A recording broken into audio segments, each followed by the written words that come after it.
हरे कृष्णा। मैं श्रद्धा एक बार फिर से आप सभी का स्वागत करती हूँ आपके अपने YouTube चैनल ओम श्रद्धा स्पिरिचुअलिटी में। आज एक बार फिर से मैं एक नई स्टोरी के साथ आई हूँ।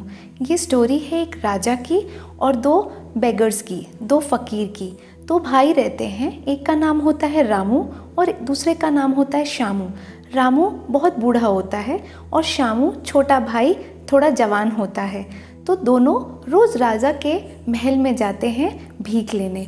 तो राजा उनको रोज़ भीख देते हैं और जो बड़ा वाला भाई रहता है रामू, वो हर बार जैसे ही भिक्षा मिलती है ऊपर ईश्वर की तरफ देखकर बोलता है, ईश्वर तू बहुत महान है। लेकिन जो छोटा भाई रहता है श्यामू, वो हमेशा राजा को बोलता है, राजा आप बहुत महान हैं। हर रोज़ ऐसा ही होता है। एक दिन राजा को थोड़ा गुस्सा आता है। वो सोचता है कि मैं इसको भिक्षा देता हूँ, लेकिन ये रामू जो है, बड़ा भाई जो है, ये हर वक्त भगवान को देखकर ऊपर देखकर बोलता है कि भगवान तू महान है, तू ही देता है। लेकिन इसको समझ में नहीं आता कि भिक्षा मैं दे रहा हूँ और छोटा वाला थोड़ा समझदार है, मुझे बोलता है कि राजा आपकी जय हो। मैं इसको समझा कर ही रहूँगा कि ये भगवान नहीं, मैं दे रहा हूँ। एक दिन क्या होता है, राजा जिस रोड पे रास्ते पे टहलने जाते हैं हर सुबह शाम, वो रास्ते पे कोई भी नहीं जाता, क्योंकि वो रास्ता सिर्फ राजा का ही रहता है और वो रास्ता बहुत साफ़ सुथरा रहता है, बहुत अच्छे पेड़ पौधे लगे रहते हैं। राजा बोलता है कि आज आप दोनों इसी रास्ते से जाएंगे, रामू और श्यामू, जिस रास्ते से मैं टहलता हूँ सुबह शाम। तो वो अपने मंत्री को बोलता है, राजा कि तुम उस रास्ते पर एक घड़ा रखवा दो, जिसके अंदर खूब सारे सोने के सिक्के पूरा भर के रखवा देना। तो पहले श्यामू को बोलता है कि श्यामू उसी रास्ते से घर जाओ जो इस रास्ते पे मैं टहलता हूँ। तो श्यामू जैसे ही उस रास्ते पर जाता है, देखता है कि ये रास्ता बहुत शांत है, बहुत सुंदर है, कितने सुंदर सुंदर पेड़ पौधे लगे हैं। और श्यामू सोचता है कि यहाँ पे कोई और तो आएगा नहीं, क्योंकि ये राजा का रास्ता है, तो मैं तो यहाँ मज़े से आंखें बंद करके भी गाना गाते हुए घर पहुँच सकता हूँ। तो थोड़ी दूरी पर जाके श्यामू अपनी आंखें बंद कर लेता है और गाना गाते गाते घर पहुँच जाता है।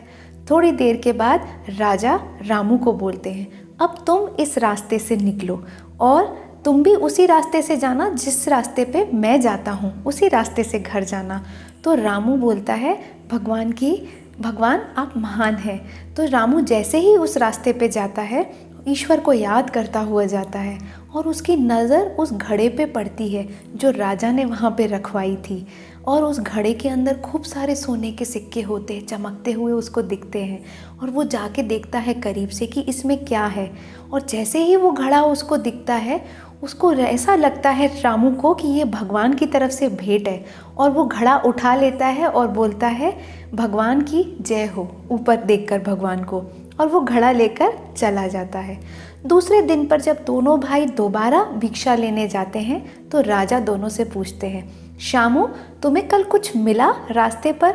तो श्यामू बोलता है, राजा मैं तो आंखें बंद करता गाना गाता गाता घर आराम से पहुंच गया। ऐसे में रामू बोलता है कि राजा आपने मुझे उस रास्ते से भेजा, मुझे वहाँ पे एक घड़ा मिला जो कि गोल्ड के, सोने के सिक्कों से भरा हुआ था। और भगवान की जय हो, देखा भगवान कितने महान हैं।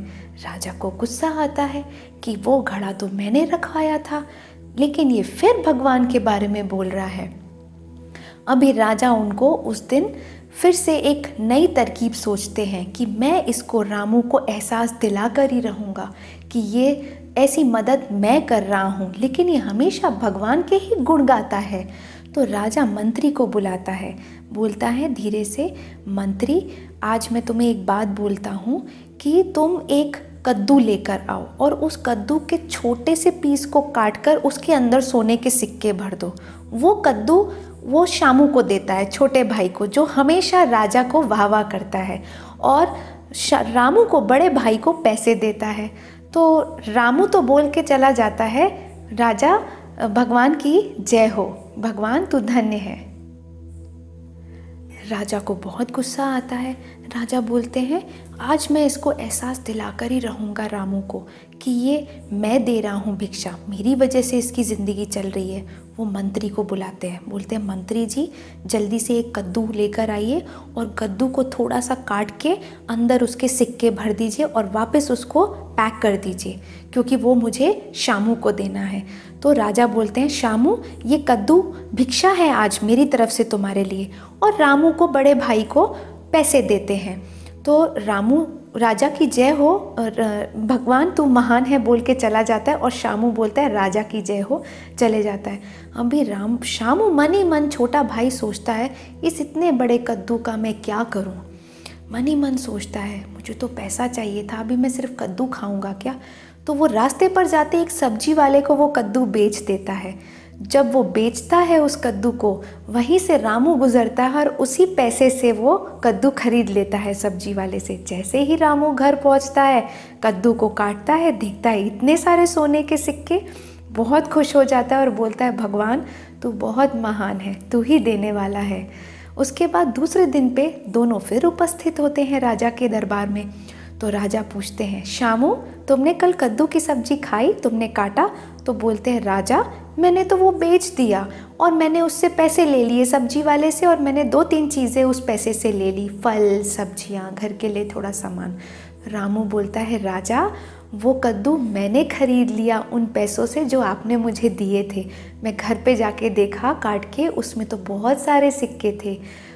भगवान सच में बहुत महान है। राजा थोड़ी देर के लिए चुप हो गया और राजा बोलने लगा रामू तुम बिल्कुल सही बोल रहे हो, भगवान बहुत महान है। मैं हमेशा ये सोचता कि मैं तुमको भिक्षा दे रहा हूँ, मैं तुम्हारी मदद कर रहा हूँ, लेकिन असल में मुझे आज महसूस हो रहा है कि देने वाला तो ईश्वर होता है, मैं तो केवल माध्यम बना हूँ। सो दोस्तों इस कहानी से हमें क्या पता चलता है? हम सब लोग माध्यम बनते हैं किसी न किसी की मदद करने के लिए। हमें ईश्वर भेजता है किसी की मदद करने के लिए। हमें ईश्वर को धन्यवाद बोलना चाहिए और खुशनसीब समझना चाहिए कि हमें ऐसा मौका मिला किसी की सेवा करने का, किसी की मदद करने का। करने कराने वाला ईश्वर ही होता है। सो ईश्वर सबको देते हैं, हम तो केवल माध्यम हैं। आइए हम सब मिलके प्रार्थना करते हैं कि हम सब किसी न किसी तरीके से माध्यम बने, किसी न किसी को हेल्प करने के लिए, सहायता करने के लिए। Thank you so much. Hare Krishna. I hope आप सबको स्टोरी बहुत पसंद आई होगी। Please subscribe, like and share. Thank you.